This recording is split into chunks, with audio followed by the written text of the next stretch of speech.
What a crazy year this has been. When you started your senior year, I bet you never imagined it would end like this. None of us did. We all had so many great plans. You know, our senior years, it's kind of the pinnacle of our high school career. We all look forward to it. We can't wait for it to get here. And then whenever it's finally here, we want it to last longer. But your guys' year got cut so short. We had so many plans. Prom, sports, trying to win that last state championship, giving that one last shot for that girl. Walking the halls for the last time. Saying goodbye to all of your favorite teachers, and good riddance to those who aren't your favorite. So many plans were made for this year, and so many plans were broken. This year definitely did not go the way we expected it to. But then again, kind of how it is in life, isn't it?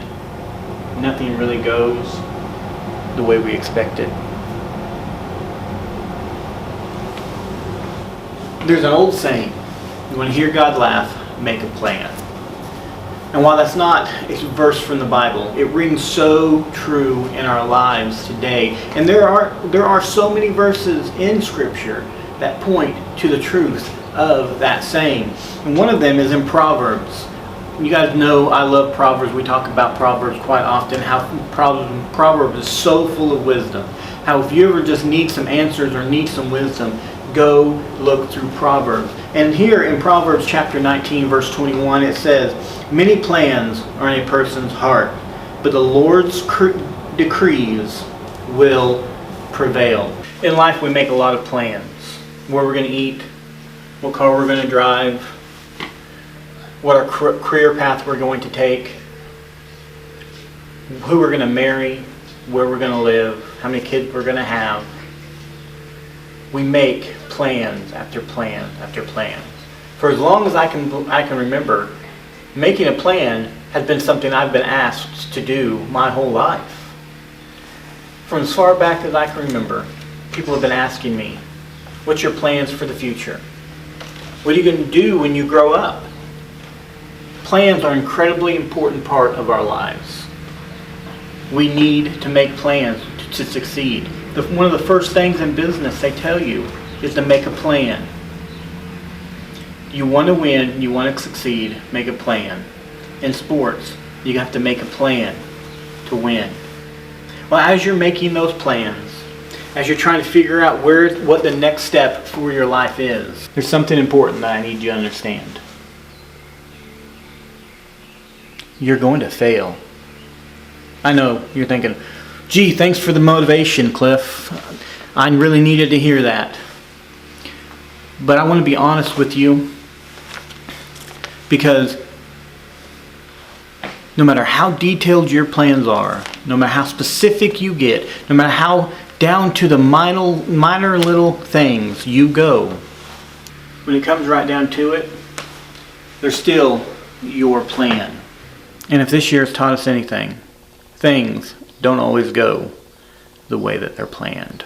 So as you go off into the world and make your plans for the future, one thing I can promise you,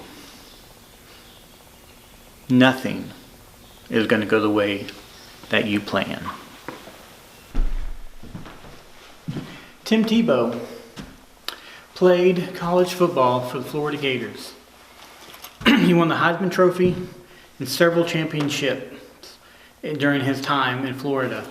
So it was no surprise whenever he was drafted by the NFL and eventually started playing for the Denver Broncos. And in 2011, he was a bench warmer quarterback, sitting on the sidelines, watching his team go 1-4, a losing season, when the quarterback got hurt and they brought Tebow in to take his place. And Tim Tebow took the Denver Broncos from that losing season all the way to the AFC Championship through to the Super Bowl. But Tebow was best known for his faith. He wore the Bible verses under his eyes. He would kneel and pray in the end zone and on the sidelines. And he got a lot of slack for that.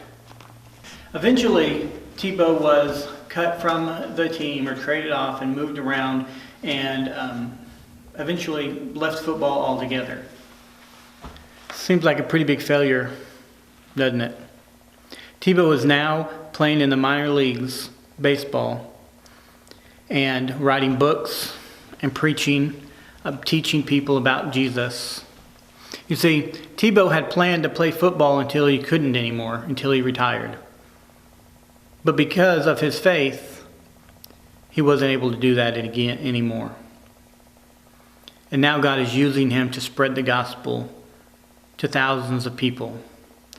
Tebow had a plan. God had a bigger plan. Things don't always go as planned.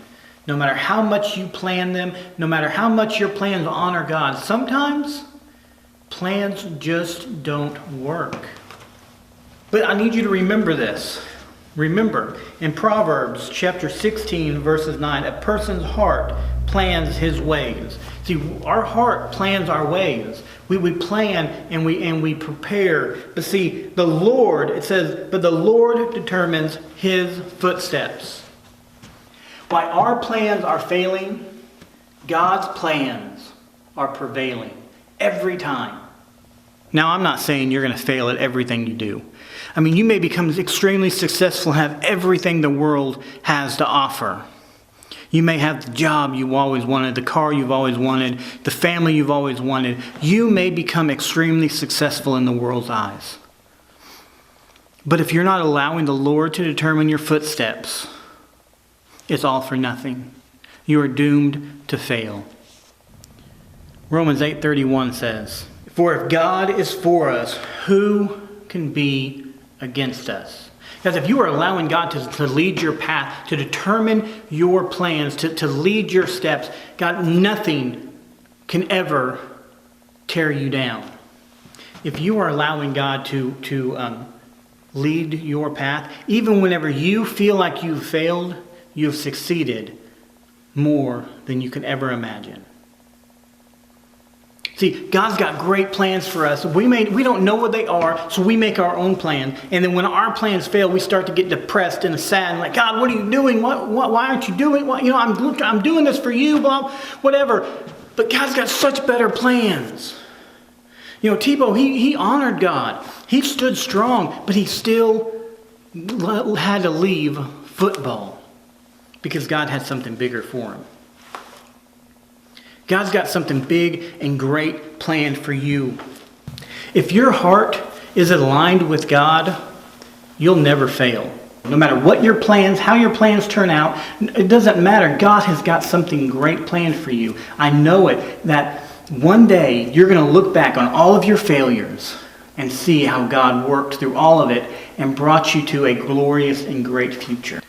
As you head off into college and head off into the service, I want you to remember, your plans may fail, but if you put God first, everything else will fall into place.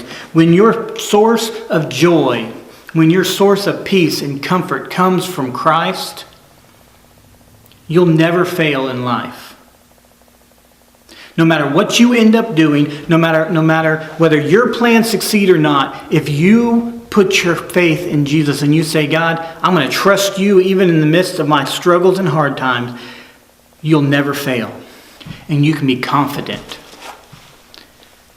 that God is going to walk with you and protect you and make all things work for the good because he loves you and he cares for you.